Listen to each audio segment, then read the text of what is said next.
Every spring you think this is the year you're finally going to start your raised bed garden, and then you get stuck, you're not sure where to begin, and then the moment just passes by. I've been growing food in raised beds for 13 years, and I can tell you that you are so much closer to having a garden that actually works than you realize. And here are 3 things that are going to help you walk away from this video ready to actually get your garden started. Number 1, what to actually build your beds out of. Number 2, how to size and lay them out. And number 3, the one thing that made the biggest difference in my own garden. Let's get started. The first decision is what your raised beds are made out of, and this can really set you up for sustainable success. I started with wood, and it was untreated wood because I didn't want anything leaching into the food that I was feeding my kids, and it worked for a few years.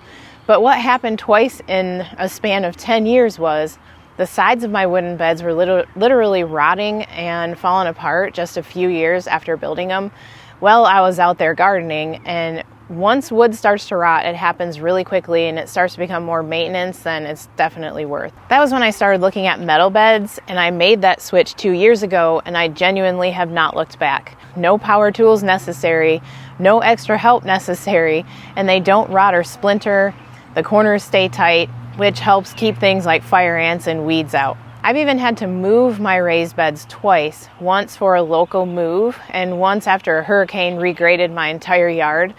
And these beds held up both times. I'm going to link the beds that I use in the description below so that you can take a look at them.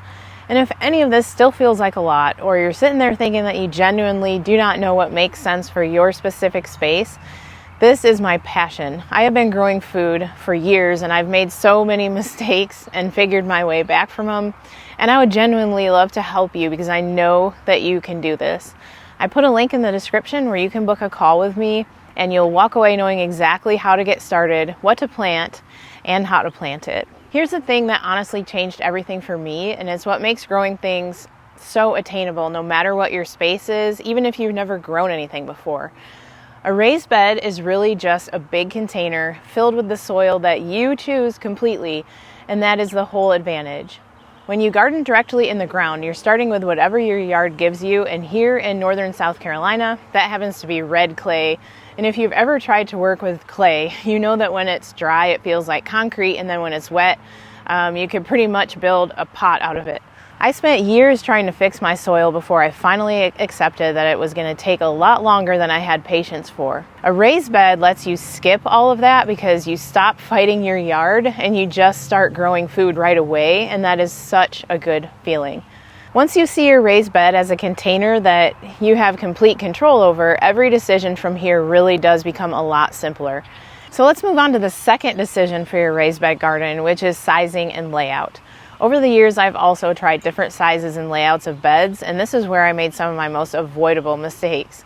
I would really love to save you from these because I want you to be able to focus on enjoying growing your plants right away, and of course the delicious food that you're going to be harvesting. Let me start with the one that nobody talks about enough, which is the paths between your beds. In my previous garden, I had 6 feet of grass between every single bed, and that sounds fine until you realize that grass has to be mowed every week, and mowing those paths started taking longer than the actual gardening itself. I was spending more time maintaining the space around my garden than I was actually spending in it, which kind of defeats the whole purpose. What I do now in my much smaller space is I keep a maximum of 4 feet between my beds. Some of them are 2 feet apart, and then I put mulch down instead of grass. Once a year, that's all I do, and that is honestly it. The mulch smothers the weeds and it breaks down eventually, which feeds the soil over time. And I actually get free wood chip mulch delivered through a service called Chip Drop. And I'll link that in the description below too so that you can see if it's available in your area. If it's not, checking with local tree services directly is another option. So I've found over the years that smaller paths and mulch instead of grass make the whole garden so much easier to manage. For the beds themselves, a width of 4 feet or less is ideal because you should never have to struggle to reach your plants. If you can just imagine your bed full of lush, beautiful tomato plants and you see the delicious ripe tomatoes warmed by the sun, but they're just out of your reach and now you have to figure out how you're going to get to them, that is not going to work out, right? Anyways, I found over and over again that 4 feet lets you comfortably reach the middle of the garden beds from either side without stepping into the beds. And if that feels like a stretch to you, 2 feet actually works really well, and it's great for tighter spaces too. For depth, 12 inches of good soil is a completely solid starting point.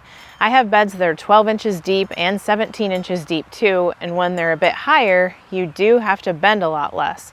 There are lots of awesome options for elevated beds if you have physical limitations or just don't feel like doing a lot of bending. Next up is the third decision, which is about starting with a smaller garden than you think you need.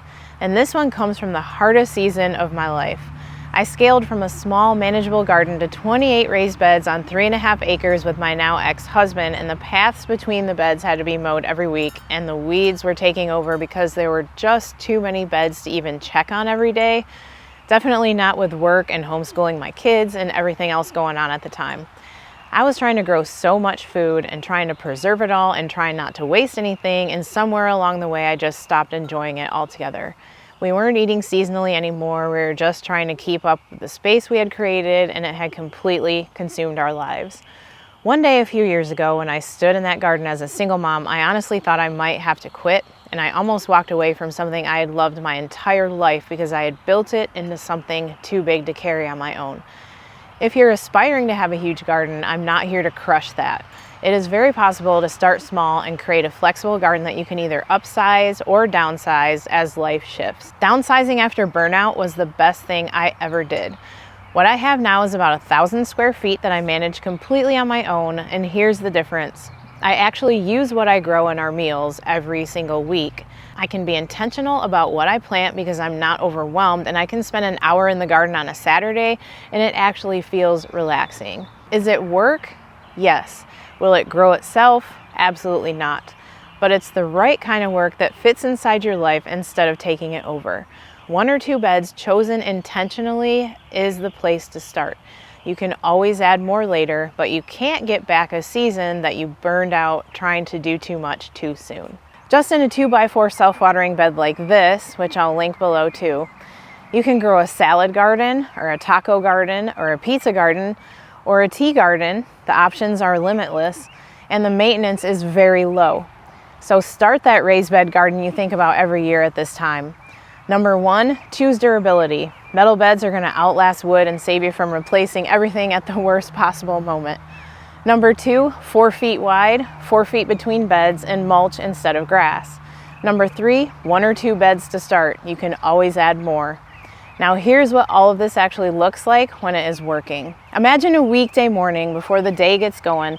Instead of feeling overwhelmed and wondering where to even start, you're just outside for a few minutes pulling a handful of tomatoes or some fresh herbs from your own backyard.